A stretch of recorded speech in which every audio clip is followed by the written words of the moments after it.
Hello guys, আসসালামু আলাইকুম। আজকে কোনো ফানি ভিডিও নিয়ে নাই, কোনো হাসার ভিডিও নিয়ে নাই।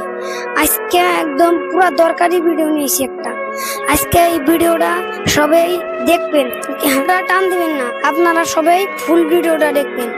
যে এই দেখেন আমার সামনে যে বেচারাটা খাড়িয়ে দাঁড়ায় রয়েছে, তার মানে দাঁড়ায় রয়েছে, এই বেচারাটার কালকে রাইতে বউ হারাই গেছে গা।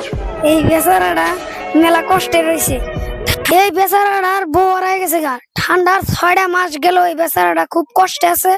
আপনারা যদি বলেন কি বউটা পায়ে থাকেন তাহলে আপনারা স্ক্রিনে নাম্বার দেওয়া আছে, আপনারা যোগাযোগ করবেন এবং এই বেচারাটার জন্য দোয়া করবেন। এই বেচারাটার বউ যেন খুঁজে পায়। আপনার বউটা কি করে রইলো ভাই? আমি রাতে হুইছি, সকালে উঠে দিয়েছি বউ নাই।